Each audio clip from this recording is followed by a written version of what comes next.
Michael DeLeon on the road to recovery. And what I love about the recovery movement, certain people within the recovery movement that are willing to tell the truth, not worry about being politically correct, not being poisoned by confirmation bias and allowing their perceptions or their own egos to drive their passion, to drive their purpose.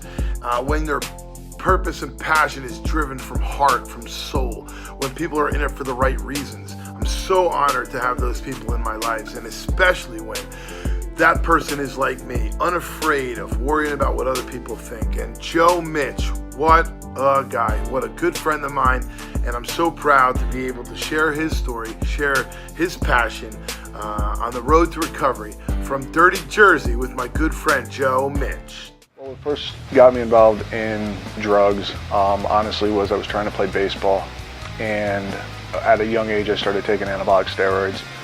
And what happened was I was in the gym a lot, and in the gym, painkillers, cocaine, Vicodin, Percocets, Oxys, they were very prevalent. They were always around. So I actually did my first line of coke before I ever smoked weed. To me, it was like a painkiller. It was a normal thing. All these guys that I was with all day were doing it. That went on for close to a decade until my mother got diagnosed with terminal cancer back in 1999, early 2000.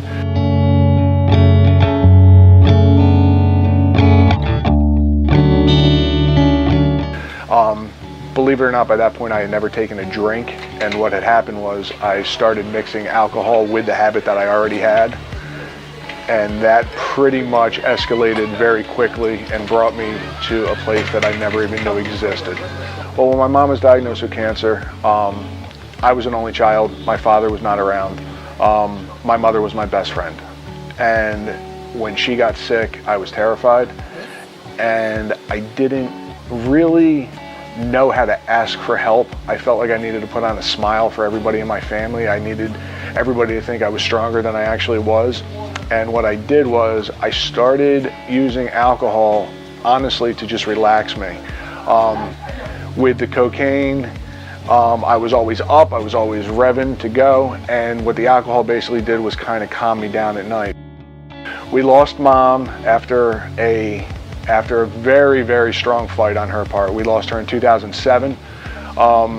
Then we lost my grandmother in 2008. We lost my grandfather in 2009.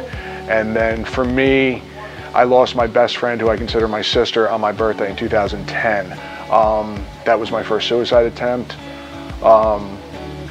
which was very difficult because I had had a daughter. I was not a good father, I was not a good friend, I was not a good boyfriend, I was just not a good person.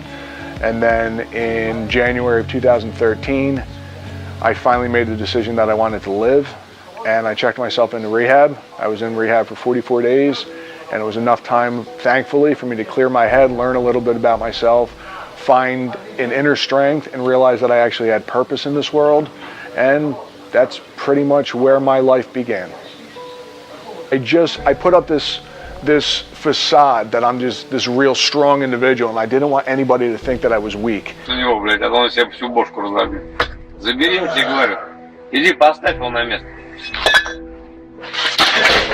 And I wanted everybody to think that I could handle anything, because that's what a man does. A man handles things. Well, what I had to do was redefine my definition of a man. And today, if I'm sad, I cry. If I'm happy, I laugh. But I don't hold my emotions in anymore, because that got me nowhere. Here's a perfect example. My mom died in 2007. I was so messed up in 2007, I didn't actually cry for my mother until 2013 when I got clean. My goal was to be a good father. My daughter did not deserve what I put her through. I don't want to say I was absent for the first 6 years of my daughter's life, but I definitely wasn't as prevalent as I should have been.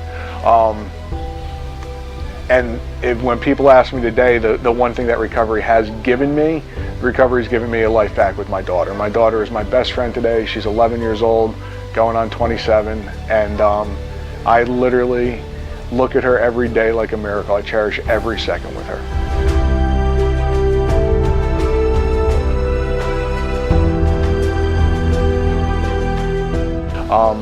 Death used to break me, but I look at it a little differently today because I have to. I've worked in the field, and when I tell you that since September 2nd, 2015 till today, I stopped counting at 130 people that I have personally known and spoken to that have passed away.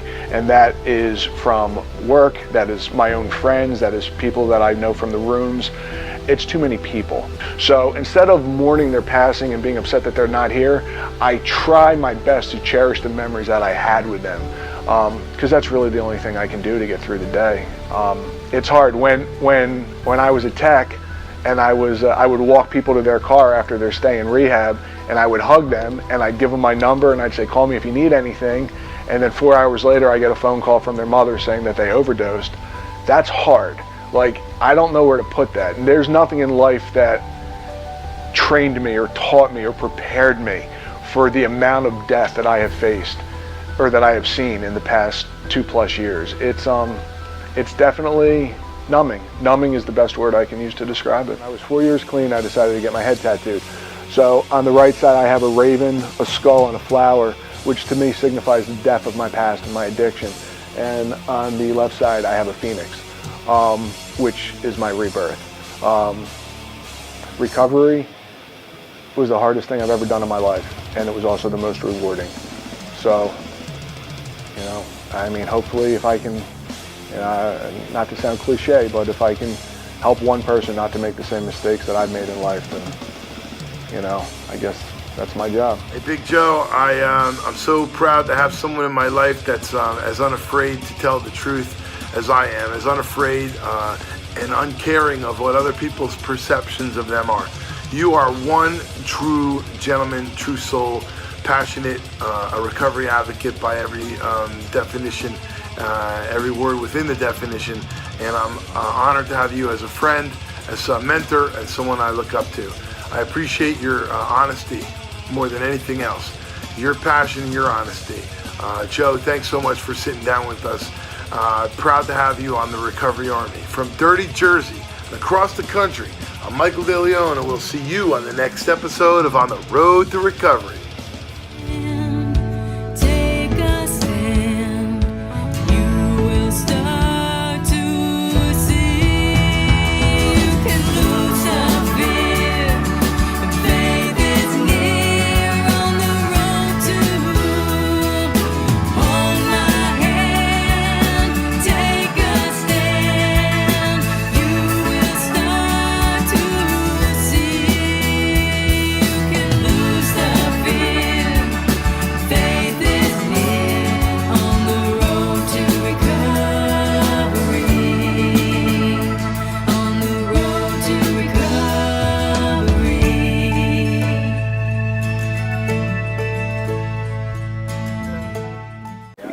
You know, the thing is this, and I'm no expert, I'm a layman, I only talk about what I see and have seen. You talk about an epidemic, you talk about what's going on in society today, and we're being led to believe that we have this incurable disease of addiction. Well, I think it's funny because if you go back and ask the black community in the 70s and 80s if it was a drug epidemic, I think you'll get a different response. It was a crime. And what would happen is we populated our prison systems. And that was great, because if you look up how much the state pays for a prisoner to be in jail every year, you might be surprised. And then what happened? The weirdest thing happened. It got out of control and it hit white America. And then everybody realized that, wow, well now we can make money off of this, so let's classify this as a disease. It's classified as a disease so it can be treated. Plain and simple. It's my opinion. And I'm a recovering addict. It's not a disease. It's a choice, and it's a harder choice to make when you're using. That's true, but the bottom line is people refer to it as a disease because it's easier, because it's an excuse. And like I said, I've lost 130 people. So if you're gonna, you can bury me all you want with this. It's a lot easier to say my son, my brother, my mom, my daughter. It's a lot easier to say that the person I love died because they had a disease than to accept the fact that they just couldn't get clean. It's easier, and I get it, and I thought that for a long time. But the truth of the matter is this: my mother died of cancer. And yes, I know the whole cancer, addiction debate, but My mother got a list when she got sick. She got exercises to do. She got food to eat. She got food not to eat. And she did everything, and she died of cancer. Okay?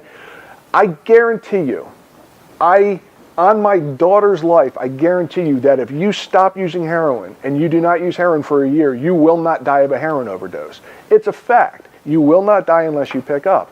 You can go to all the meetings you want. You can go to all the fellowships you want. You can read all the literature. The fact is, you still have to decide whether or not to pick up. And the problem is, if you can't find a purpose in life to not stay clean, you're not going to. And what nobody says is, it's fun to get high. I used to have a great time getting high, but look at the consequences. You get arrested, you get DWIs, you get DUIs, you lose your kids, you lose your house, you don't have any money, you have nothing to show for it. So it's kind of like action and consequence. You can do whatever you want, but the consequences are there. And unfortunately, in today's society, consequences are death.